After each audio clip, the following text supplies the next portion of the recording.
Bonsoir madame, bonsoir mademoiselle, bonsoir monsieur, bienvenue à Metro News. Voici les principaux titres qui seront développés ce soir.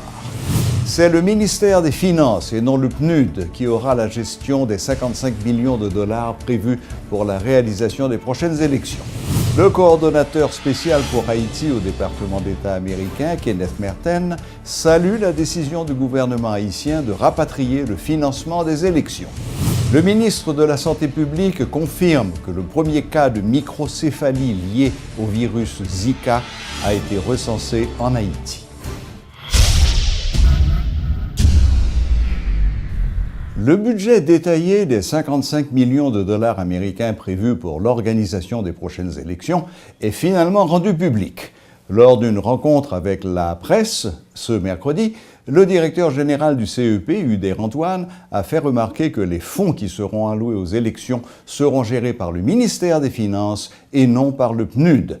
Rappelons que c'est suite à la décision de certains pays amis d'Haïti de ne pas financer le second tour des élections que les autorités haïtiennes ont rapatrié le financement du scrutin. Monsieur Antoine en a profité pour démentir les informations communiquées par un sénateur de la République, laissant croire que la firme de Dubaï aura un retard dans la livraison des bulletins de vote. Reportage Luckner Garot et Gaston Delpech. Annoncé pour le mardi 16, c'est ce mercredi 17 que le CEP a publié le budget détaillé pour les prochaines élections. Vous le saviez, 55 millions de dollars, c'est la somme réclamée par le CEP pour organiser les deux tours des prochaines élections. Dans ce budget détaillé, il est question de définir clairement comment sera dépensé chaque centime de ces 55 millions de dollars. Évidemment, selon le directeur exécutif du CEP, Uder Antoine, l'État haïtien va devoir trouver 48 millions de dollars, puisqu'il y avait déjà plus de 6 millions de dollars dans le basket fund géré par le PNUD. Et basket c'est pour nous lier, même si son mécanisme gagne un petit échange qu'a fait sur lui, mais c'est comme nous liés dans l'élection précédente que nous héritons et nous avons supposé déduire dans 55 là qui vaut l'équivalent de 48. Basket fund dans l'État haïtien déjà bloqué 61% la donne.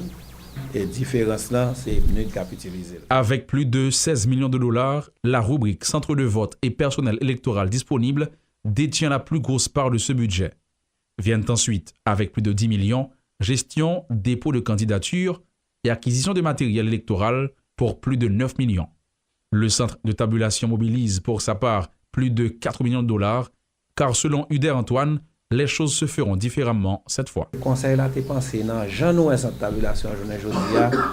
Son côté nous mérite renforcer technologiquement et nous mérite renforcer tout en termes de ressources humaines parce que un objectif nous c'est bailler résultat le plus tôt que possible dans un délai pas à dépasser et 8 jours parce que là où gain des résultats pour bailler cap prend 2 semaines, 3 semaines, 4 semaines, il laisse espace à discussion, réflexion, tergiversation. Ce budget est purement opérationnel. Pas de place pour l'achat ou encore les frais de location de véhicules, souligne fièrement Uder Antoine. D'autres activités ont été annulées dans ce document pour alléger les coûts. Selon le directeur exécutif, certaines pratiques du CEP seront mieux gérées, telles que la question des consultants. Ce n'est pas des consultants, même si nous avons un budget que le CEP est capable de prendre Jean Pupito. Il y a des exigences en matière de procédure qui veulent dire nous, il faut avoir un thème de référence, il faut dire qui ça va faire, il faut avoir tout processus de négociation pour la consultation. Ça veut dire une procédure extrêmement, pas qu'à dire compliquée, mais que obligé de suivre avant pour l'utiliser sur la rubrique consultant dans le budget. Alors que certains se plaignent de la somme réclamée par le CEP, 55 millions de dollars, le directeur Uder Antoine indique que si les frais pour la police et l'aspect logistique de la MINUSTA avaient été pris en compte, le budget aurait été plus lourd. 55 millions répartis en 9 rubriques, un budget essentiellement opération. Il n'y a pas d'achat de véhicules, il n'y a que les frais pour le personnel vacataire, mais aussi pour d'autres opérations indispensables à la tenue des élections. Le budget détaillé étant publié, les réactions vont suivre puisque déjà certains condamnaient ou encore exigeaient un budget avec un coût moindre que les 55 millions de dollars. C'était, depuis les locaux du CEP à Pétionville, Luckner Garot et Gaston Delpech pour Métropole. C'est une bonne chose que les Haïtiens prennent en main l'organisation de leurs élections, comme la majorité des pays à travers le monde. C'est ce qu'a déclaré le coordonnateur spécial pour Haïti au département d'État américain, Kenneth Merten. Le diplomate, qui répondait aux questions d'un groupe de journalistes à Washington, a assuré que les États-Unis supportent les élections de 2016, bien que ce ne soit pas financièrement. M. Merten a toutefois regretté l'incertitude qui pèse encore sur le processus électoral.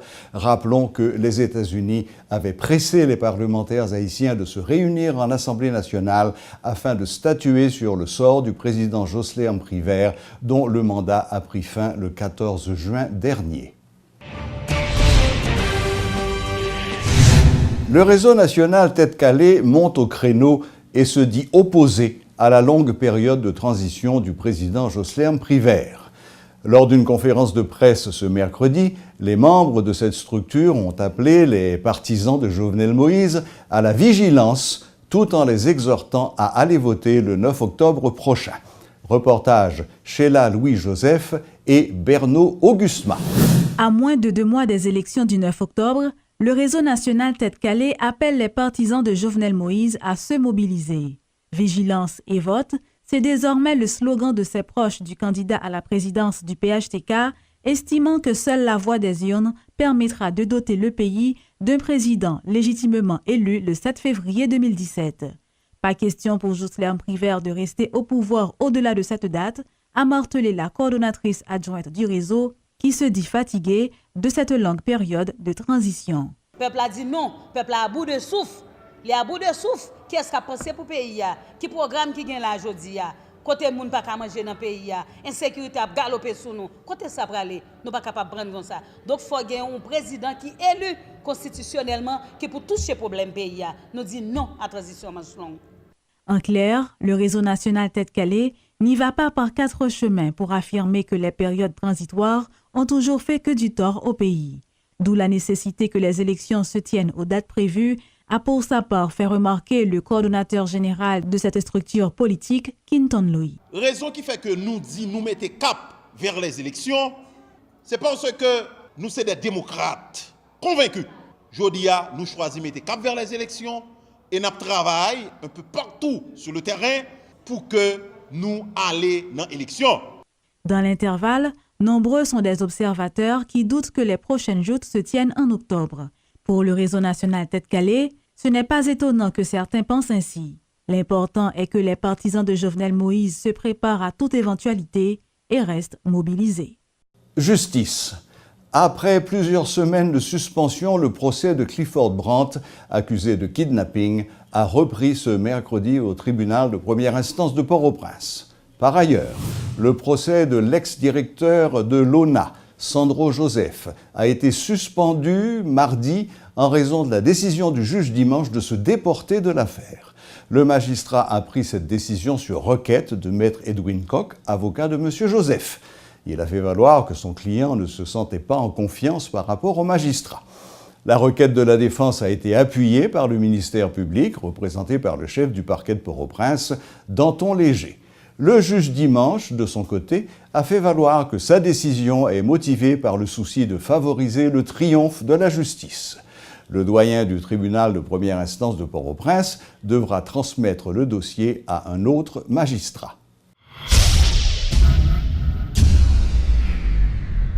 Mauvaise nouvelle pour Haïti.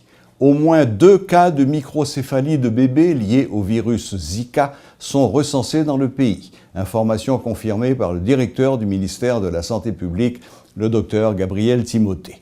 Monsieur Timothée demande aux femmes enceintes de prendre des précautions pour éviter les piqûres de moustiques. Il préconise également que les femmes en âge de procréer utilisent des méthodes de contraception de manière à éviter toute grossesse tant que le virus est présent dans le pays.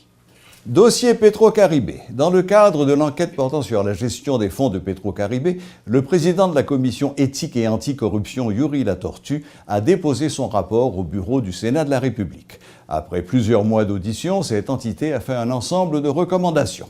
Selon l'élu de l'Artibonite, il revient désormais au grand corps de sanctionner le rapport en séance plénière. Recommandation qui fait au niveau de commission, il y a de plusieurs ordres. Mais il y a gardé 5 gouvernements. Nous demandons pour que vous mettez des juges d'instruction sur le dossier ça, pour yo, eh bien, qu'à instruire dossier yo, et pour que justement yo ba les moyens et la sécurité nécessaires. Et nous demander également pour que institutions de lutte contre la corruption, yo, ULCC, UCREF, Inspection Générale des Finances, Cour supérieure des comptes, justement, une harmonie qui fait et il y a de nouvelles lois pour que l'administration, eh bien, ça ne va pas arriver encore. Et disposition prend justement pour que le Parlement adopte les lois pour que, comme l'État, il soit mieux géré. Les personnes affectées de dépression légère sont au centre des préoccupations du CONALD, la Commission nationale de lutte contre la drogue. Dans le cadre d'un projet de recherche en collaboration avec le Centre d'addiction et de santé mentale du Canada, la CONALD a organisé ce mercredi un atelier de travail avec un groupe issu du secteur vaudou. Plus de précisions à travers ce reportage d'Éloge Milfort et Guitry Choisy. À la salle de conférence du bureau de la Commission nationale de lutte contre la drogue ce mercredi matin, ils étaient plus d'une vingtaine de leaders religieux à être évalués suite à leur formation à la thérapie cognitive comportementale.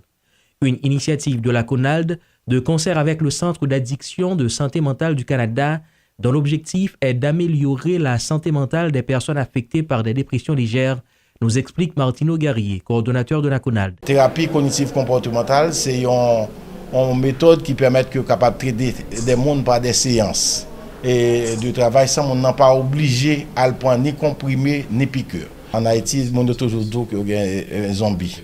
On a dit que lui soit il pas manger, il pas manger, il pas dormir, il vraiment un problème, il stressé et à partir de ce moment, il a anxiété, il est capable à chercher côté que rejoindre un leader pour traiter. Depuis le séisme du 12 janvier 2010, les manifestations dépressives et transitoires sont de plus en plus fréquentes en Haïti. Des comportements qui s'apparentent à l'oisiveté se développent chez beaucoup d'Haïtiens, a fait savoir l'épidémiologiste et évaluateur Apollon Miracle Destiné. Et derrière ce qui t'a à devenir la normale, se cachent des problèmes préoccupants, a-t-il expliqué. Il y a des gens qui lèvent le matin, à jouer domino à 7h du matin. Et puis, ou à travailler, on passe où on a joué domino, ou retourner à 9h du soir, on vient ici à même côté à jouer domino. Gros problème. Et normalement, par contre, praticien qui va interviewer mon ça pour demander mon cher, qu'est-ce qui se passe? Est-ce que c'est domino vraiment pile comme ça qui fait quoi? Jouer domino, mais est-ce que c'est un pas rien pour faire? Est-ce que c'est notre questionnement qu'on va joindre que parfois mon c'est caché derrière domino. Dit que doit dire mon cher, nous tellement doué monde que ma on yo pas sauter dans la rue, il chita derrière domino. Alors, comportement normalement c'est grand la rue, chercher joindre des solutions pour sortir. L'accès aux soins pour les problèmes de santé mentale est limité en Haïti.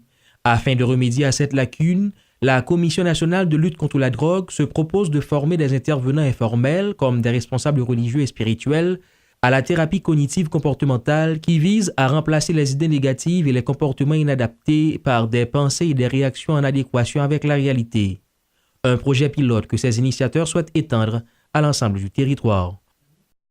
Voilà, c'est tout pour ce soir. Merci de nous avoir suivis. Dans quelques instants, vous allez pouvoir suivre l'actualité olympique du jour avec Rio 2016, présenté par Grégory et Rudy.